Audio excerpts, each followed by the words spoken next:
Morning, dear students. Today we are going to start revision of English language grammar. Chapter 1 determiners, Chapter 3 verb tenses and Chapter 4 present and past tense. Your UT1 will be conducted online. So I know there must be a number of queries, curiosity and confusion going on in your mind. But don't worry.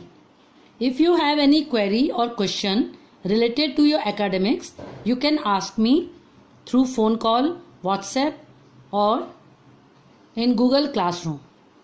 Now we will start revision of first chapter determiner. So let us have a quick recap of it. What is a determiner? Determiners are words placed in front of nouns. They are placed in front of nouns to clarify what the noun refers to.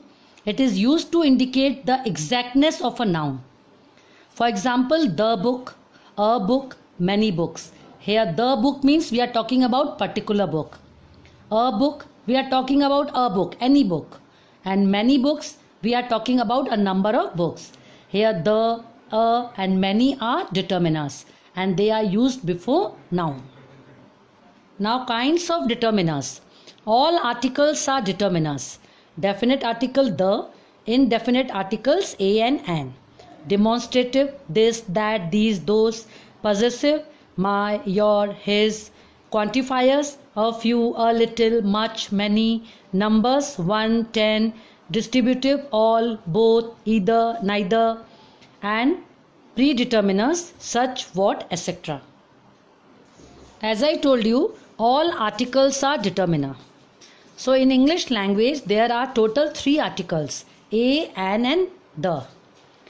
The is called definite article. It is used to refer any particular person, place or thing. And a and an are indefinite articles, does not refer particular noun. A is used before a word beginning with a consonant sound. For example, a boy, a man. Here boy, man have a consonant sound. An is used with a word beginning with a vowel sound. You know vowels A, E, I, O, U. We use an. For example, an apple, an elephant. But an is also used before a word beginning with a consonant letter but a vowel sound. For example, an honest man. Here H is consonant but its sound is vowel. We say honest or. That's why we have used an. Now you can see A is used before a word beginning with a vowel letter but a consonant sound. For example, a university. Here university starts with U. It is vowel but the sound is y. That's why we have used a university, not an university. In the same way, a 1 rupee note. Here 1 starts with O but the pronunciation is 1. W. That's why we have used a. We use the when there is only one of something. For example, may I turn on the TV? We are talking about the particular TV. Now use of much and many. Much and many are used when the quantity is large. And if you can count it, we use. If we cannot count it, we use much. For example, we don't need much sand. Here we cannot count sand. We have used much. And if you can count it, we use many. For example, she has got too many flowers. We can count flowers. That's why many flowers.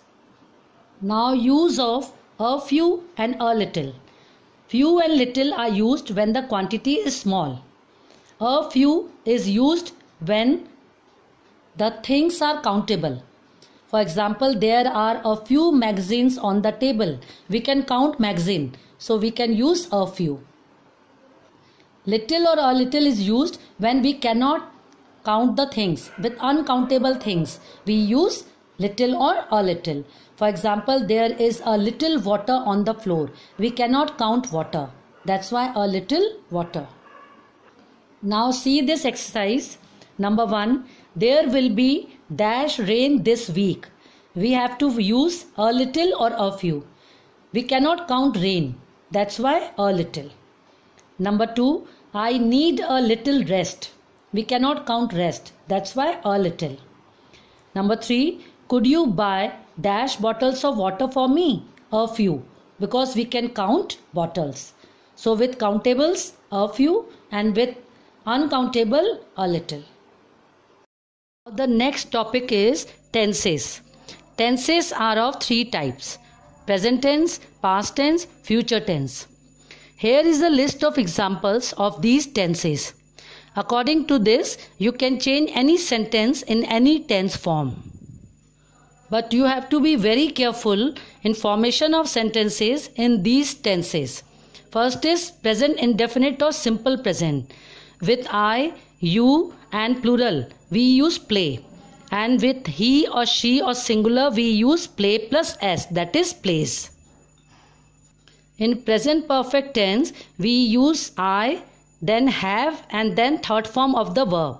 With I, you and plural, have is used.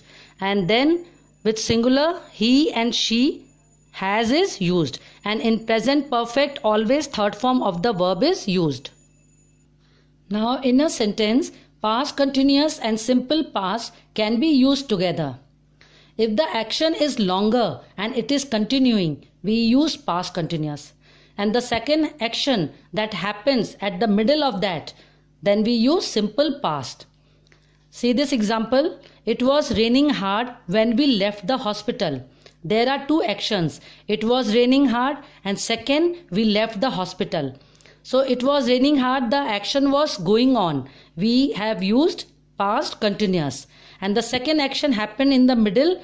We have used simple past. We left the hospital. Now check this exercise. First is Saroja dashed her hand while she dashed the dinner. So here the action of cooking was going on. Then the second action happened that Saroja burnt her hand.